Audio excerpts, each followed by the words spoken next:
这天，赫赫有名的大侦探波洛因好友兼助理黑斯廷斯的邀请，登上了一艘游轮，准备体验一场惬意的海上旅行。无奈波洛自带命案引力场，享有人间灾星的美名，其所到之处总会有人死于非命，此次自然也不例外。由于一会儿就要死人了，咱们先赶紧来认识一下这艘游轮上除波洛和黑斯廷斯之外的其他6组游客。他们分别是中年夫妇白叔和白婶，年轻的姐妹安雅和安娜，独自旅行留着卷发的中年单身女子卷姨，一个人出行的退休老军官福将军，一对年过50的老姐妹伊丽莎白和伊丽莎青，以及姐妹俩酷爱玩洋娃娃的10岁小侄女美素。最后一组是尖酸刻薄的中年富婆谢太太及其老实巴交的秃顶丈夫谢丁。据说谢丁已是谢太太的第4任丈夫，在他之前，谢太太的前3任丈夫都在结婚1-2年内因受不了谢太太的臭脾气与其协议离婚，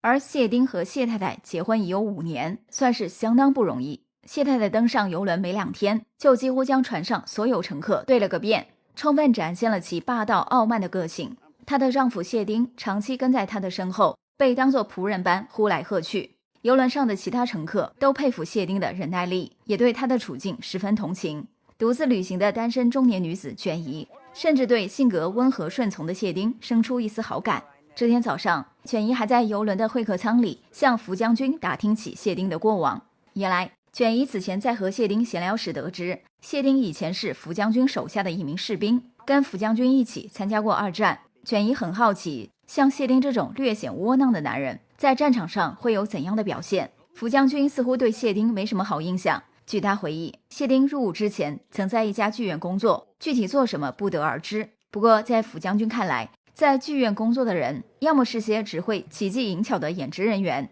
要么是些迎来送往的马屁精。如果不是战事吃紧，作战部队是不可能看上谢丁这种没什么战斗力的废物。更让福将军不满的是，谢丁第一次上战场就因一点皮外伤被送回后方的一家医院治疗。说来也巧，这家医院是谢太太家族的产业。当时谢太太刚刚和第3任丈夫离婚，谢丁不知通过什么手段赢得了谢太太的芳心，成为了她的第4任丈夫。后来谢太太通过人脉关系让谢丁得以提前退伍，从此以后谢丁就跟哈巴狗一样过上了吃软饭的生活。福将军在谈及此人时，言辞之中充满着鄙夷和厌恶，好几回忍不住想要吐出来。此时正在会客舱看报纸的波洛无意中听到了福将军对谢丁的吐槽，忍不住将目光从报纸上挪到了福将军身上。福将军在捕捉到波洛的眼神后，好像意识到背后攻击他人有失身份，随即尴尬地起身离开，结束了和卷姨的谈话。不料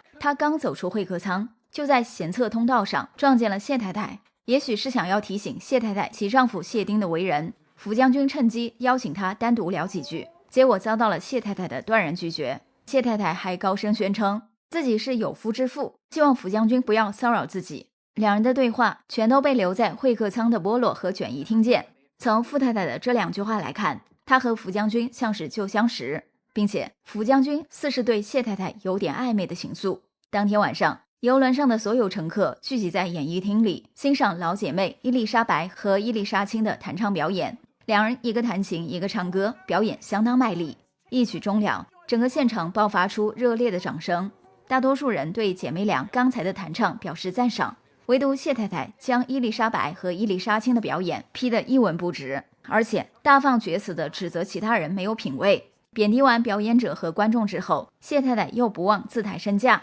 吹嘘起自己的品味和家境，说是自家使用的任何物品不超3年就会更换新的。说着还将眼神瞟向自己的丈夫谢丁，仿佛谢丁也只是一个使用超期的物品。在场的人听完谢太太的吹嘘，大多露出尴尬的神情，只有谢丁唾面自干，当众拍着老婆的马屁，声称自己的汽车开了已有2年，明年就打算重新买辆新车。不料他的这句话立时惹恼了妻子，谢太太随即毫不客气地对着谢丁吼道：“你什么时候有车了？那辆车是我的，家里的一切财物都是我的。”谢太太此言一出，现场的氛围变得更为尴尬。旁边的福将军见此情形，赶忙打破尴尬，邀请其他乘客一起打桥牌。没想到谢太太听到这个提议，立即主动要求加入牌局。随后福将军、谢太太以及中年夫妇白叔和白婶凑成一桌，在演艺厅里就地打起桥牌来。由于演艺厅内只有一张桌子，年轻的姐妹安雅和安娜便将谢太太的丈夫谢丁拉到隔壁的会客舱，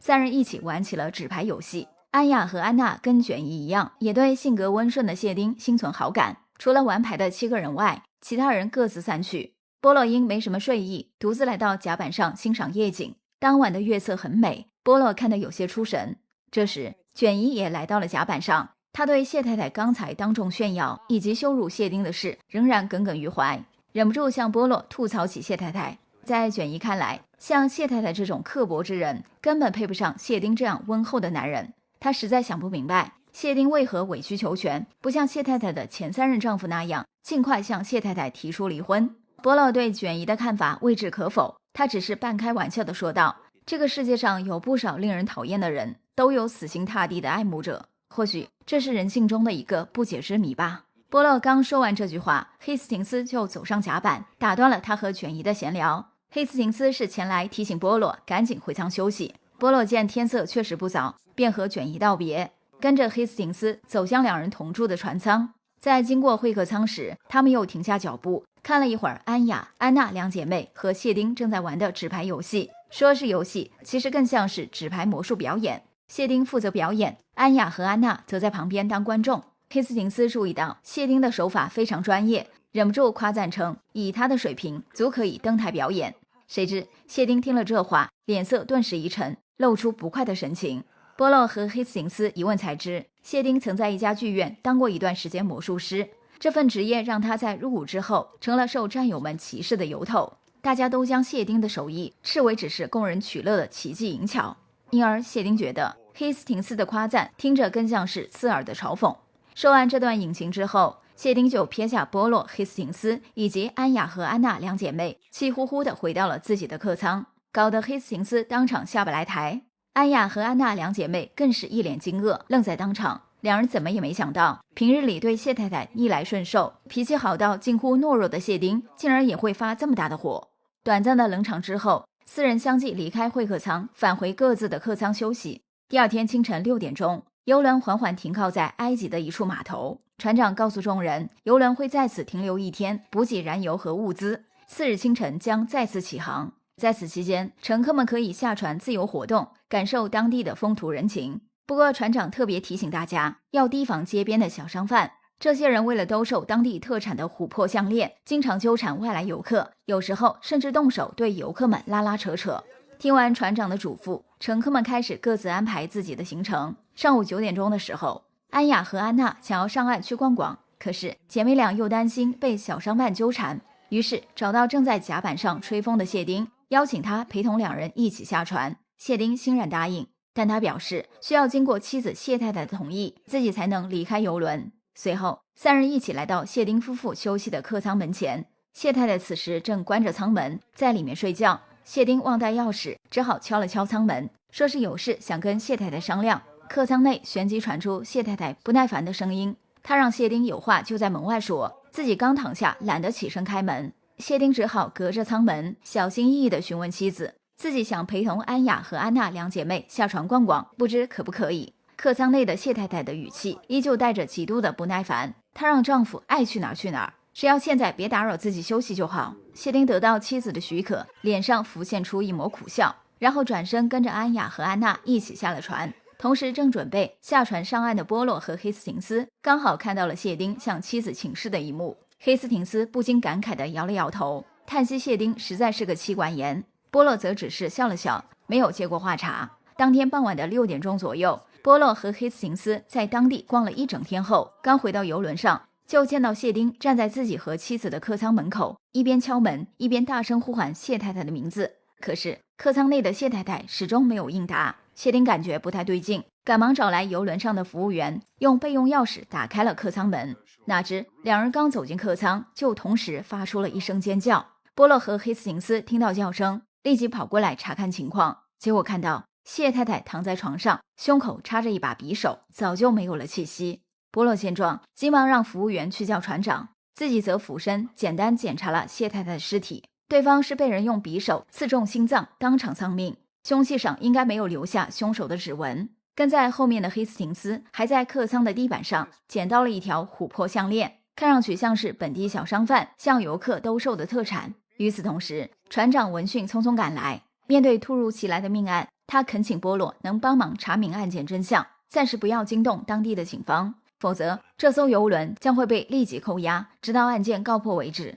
波洛思虑片刻后，答应了船长的请求，并让对方找来随船的医生，仔细检查了谢太太的尸体。由于不是专业的法医，随船医生只能大致估算谢太太的死亡时间，应该在当天上午10点钟前后的2个小时以内，也就是上午8点到12点之间。黑斯廷斯听闻此言，马上将谢太太死亡时间的范围缩小到了上午9点到12点钟之间，因为他和波洛在上午9点钟准备下船时，还听到谢丁站在客舱门口和谢太太说了几句话。除了大致的案发时间和黑斯廷斯在现场找到的琥珀项链之外，波洛再没发现任何其他线索。不过谢丁随后察觉，妻子随身携带的现金以及其经常戴在头上的一件昂贵头饰全都不翼而飞，由此看来，凶手应该是抢劫杀人。再结合黑斯廷斯找到的琥珀项链，谢丁不得不怀疑，很可能是当地的某个小商贩溜进客舱行窃，被自己的妻子撞见，小商贩为求脱身，所以才不惜杀人。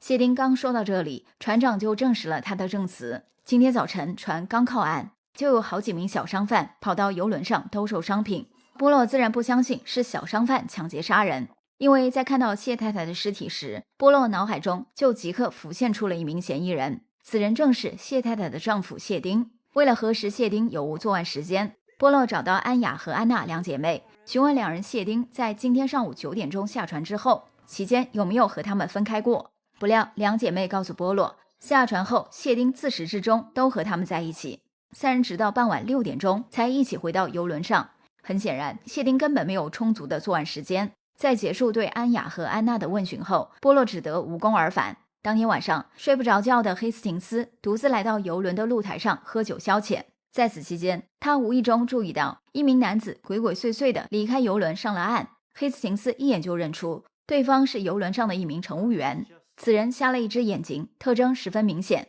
黑斯廷斯见其形迹可疑，便悄悄跟了上去。在尾随独眼乘务员来到一家酒吧后，黑斯廷斯看到对方正向酒吧内的客人们兜售一件发饰，这件发饰和谢丁描述的谢太太生前戴的发饰很相像，看来这名乘务员跟谢太太的死有着莫大的关系。于是黑斯廷斯直接走上前将独眼乘务员制服。由于此时天色已晚，波洛早已入睡，所以黑斯廷斯没有将独眼乘务员押上游轮，而是将他扭送进了当地警局，然后自己回到游轮休息。第二天一大早，黑斯廷斯又叫上波洛一起来到当地警局，对独眼乘务员进行了盘问。独眼乘务员承认是自己偷窃了谢太太的现金和发饰，但他矢口否认杀过人。根据他的证词，他是最近手头紧，才对衣饰华贵、出手阔绰的谢太太起了偷窃之心。昨天上午10点钟左右，趁着乘客们大多都已上岸游玩，游轮上人员稀少的时机，独眼乘务员用备用钥匙偷偷潜入谢太太的客舱，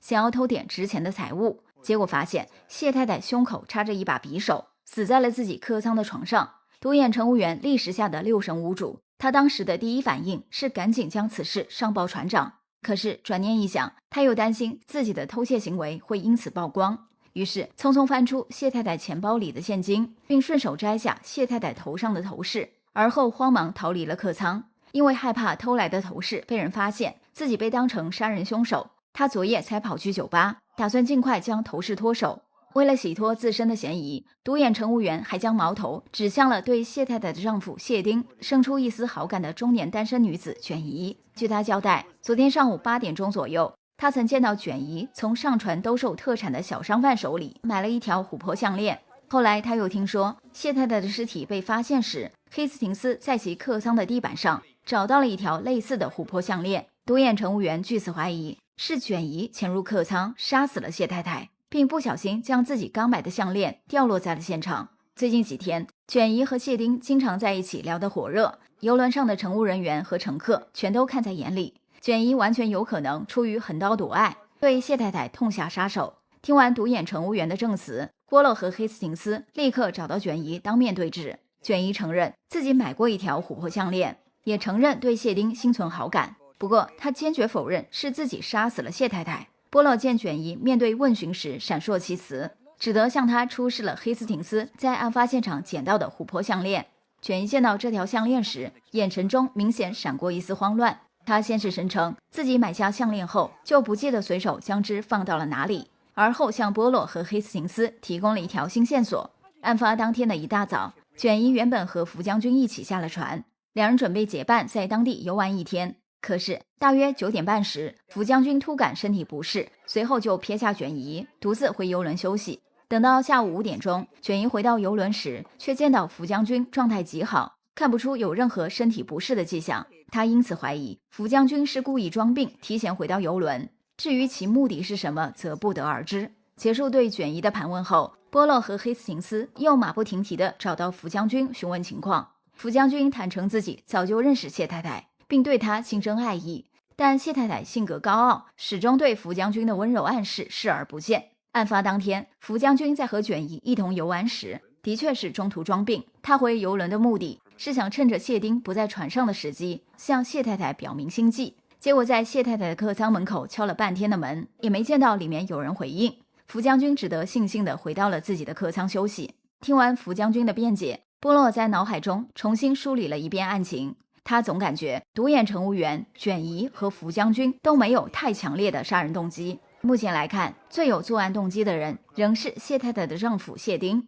在阅人无数的波洛看来，谢丁能和为人尖刻的谢太太维持5年的婚姻，要么是对这种忍气吞声的生活习以为常，要么就是心里早有结束这种生活的盘算。换句话说，谢丁或许已经下定了杀死妻子的决心。波洛的看法更倾向于后者。现在的问题是，谢丁根本没有充足的作案时间。他在和安雅、安娜两姐妹下船之前，隔着舱门向谢太太请示过。谢太太当时在客舱内还不耐烦地跟丈夫说了几句话，波洛和黑斯廷斯也都看到了这一幕。而据安雅和安娜两姐妹所言，两人和谢丁上岸后，直到傍晚6点，三人才一同回到游轮上。期间，谢丁并未离开过两姐妹身边片刻。那么，如果谢丁是凶手，他是如何做到分身杀人的呢？波洛在脑海中一遍又一遍地反复思索着每个人的证词。猛然间，他好像想到了什么，并立刻再次找到福将军询问情况。正是福将军提供的信息，使得波洛将脑海中的所有案件碎片拼凑出了完整的真相。当天晚上，波洛找到老姐妹伊丽莎白和伊丽莎青，以及两人的小侄女美素，希望美素和她钟爱的洋娃娃能陪自己演一出戏。美素欣然答应。随后，波洛就像往常一样，将所有相关涉案人员召集到游轮的演艺厅，准备当众揭露凶手的身份。在此之前，他神秘兮兮地从一只木盒里拿出了美素提供的洋娃娃，声称这只洋娃娃亲眼目睹了谢太太的遇害过程，接下来将由这只小家伙向众人讲述案发的经过。不过洋娃娃胆子比较小，只能躲在木盒里说话。说着，波洛又将洋娃娃重新装进木盒，其他人全都被其古怪的举动搞得一头雾水。哪知下一秒，更离奇的一幕发生了。只见演艺厅里忽然响起一个小女孩的声音，声音仿佛是由藏在木盒里的洋娃娃口中发出，内容正是案发当天谢丁隔着舱门和谢太太的对话内容。其他人在听完这段声音后，全都面面相觑，只有谢丁的脸色变得煞白。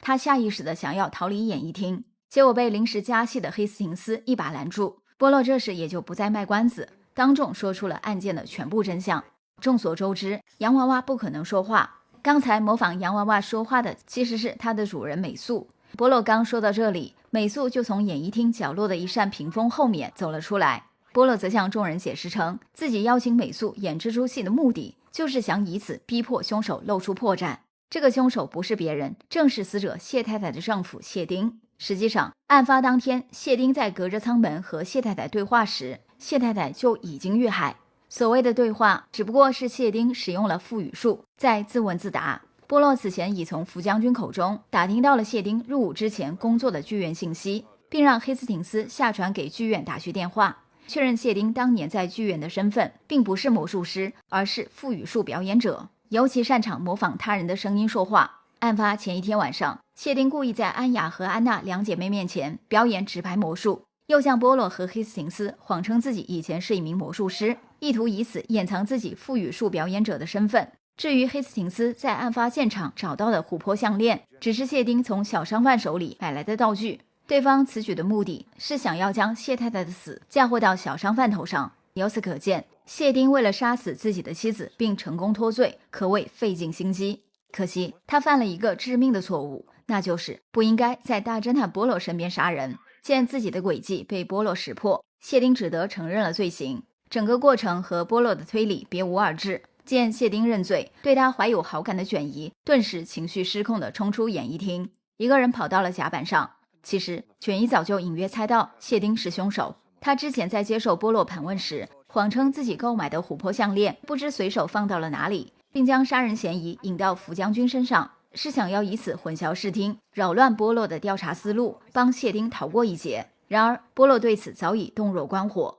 他随后走出演艺厅，来到卷姨面前，想安慰她几句。谁知卷姨不知好歹，当面指责波洛用卑劣的手段诓骗谢丁认罪，实在有辱大侦探的名声。波洛听闻此言，立马没有了说话的兴致。在他看来，谢太太纵然性格糟糕，惹人厌烦，但却罪不至死。谢丁想要逃脱压抑的婚姻生活，完全可以选择离婚，可是他却没有这么做，反而精心设局杀死了妻子。说到底，只是贪图谢太太的财产而已。不过波洛没有将自己的想法说出来，而是努力在脸上挤出一丝笑容，然后头也不回地转身离开。